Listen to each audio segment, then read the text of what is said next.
first case to come before the court is State v. Bowles, and you do not have anybody arguing on the other side, so you will have your 15 minutes. Thank you, ma'am.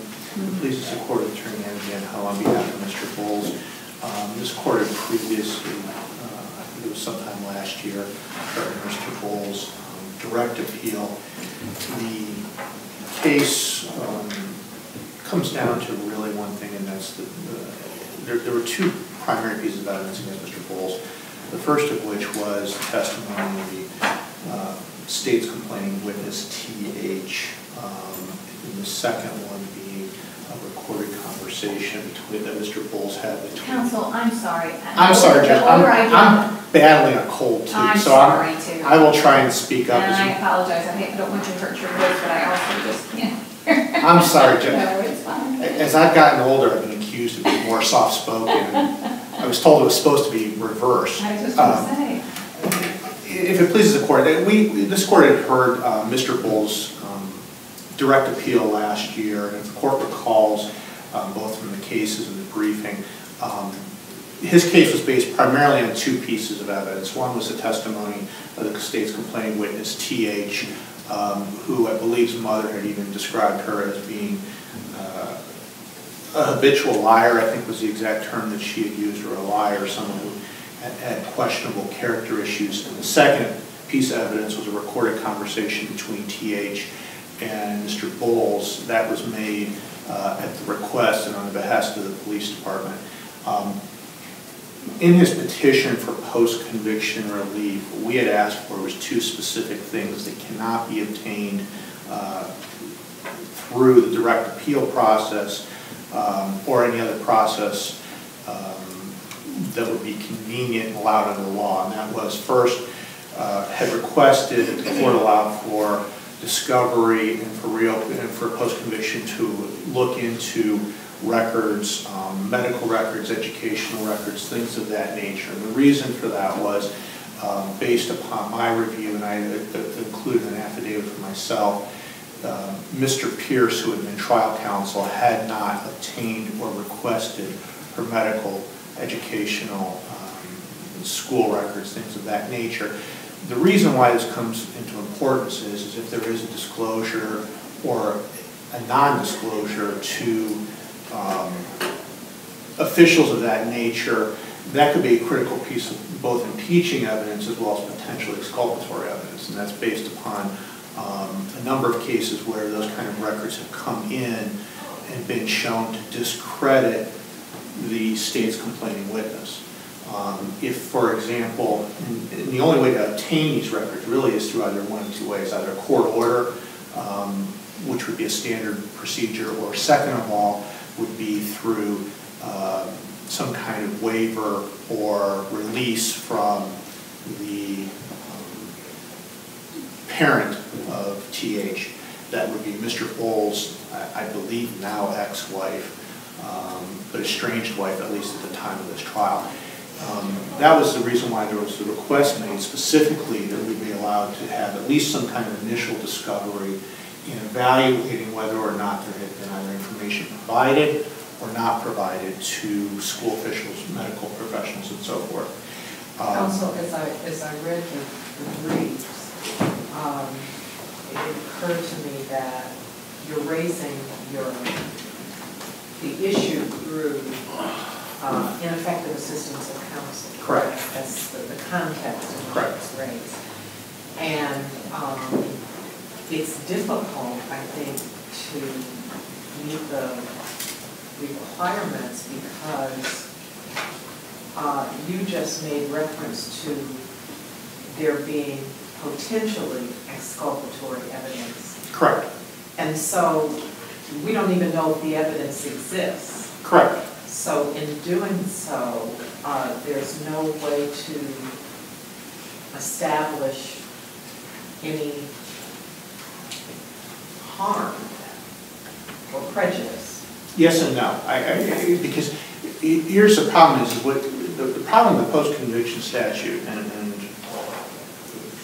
trying to explain this to my friends in the legislature. The problem with it is that what you're asking for somebody to do is to prove something for which they cannot prove except through some kind of court order as a general rule. So for example, and that's why I look at the medical and education records, the only way to obtain those records is through a court order or release.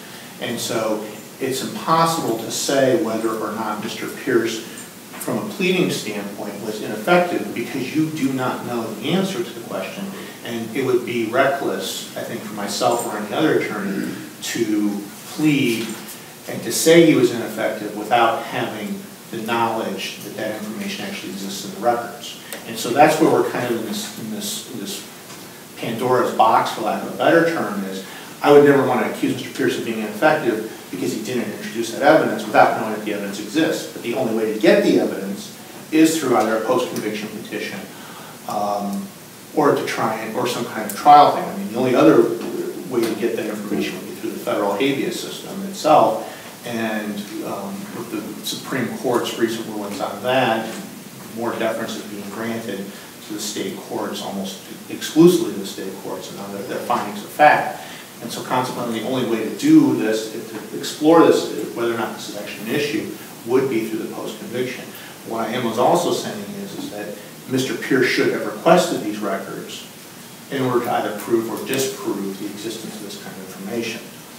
That kind of leads into the second prong, which is the Brady information, and the question of whether or not there's been a Brady violation. And tragically, in Summit County, there have been, in recent years, a number of cases that have been shown both in this court, or gone through this court, as well as gone through the state Supreme Court, where Brady violations have existed, where information has been withheld. The two cases that I specifically cited to were the Clarence Elkins case, which is actually more of a DNA, but I believe there were also some records that were not disclosed at the time of trial, and then also the Dewey Jones case, in which I was actually trial counsel on, got to view the fact that there were records withheld that would have been exculpatory had they been originally disclosed.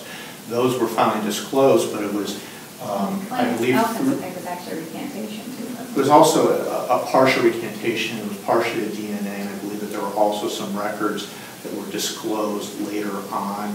That it was a culmination of the facts. You can't say that any one of those factors in and of itself would have been enough. But in Mr. Jones' case, I can specifically say that if those records had been made available at the time of this trial, and those were specifically police records from the Akron Police Department, those records would have shown that the main witness who identified Mr. Jones at the scene was inaccurate, and that his prior statements to police had shown severe inconsistencies, not just inconsistencies.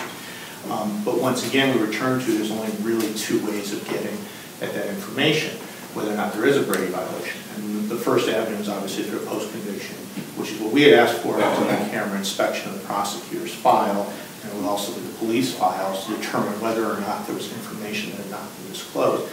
The second one, to be honest, would wait 5 or 10 years until the case is done with the appellate process, and then do some kind of public records request and request information that way to determine what is and is not in the prosecutor's file. Obviously, I think that the court system would prefer that we try and get this done sooner than later, so that in a case where there is a potentially innocent person sitting in prison, we can determine the information quickly. And unfortunately, once again, the post-conviction petitions process is the best mechanism.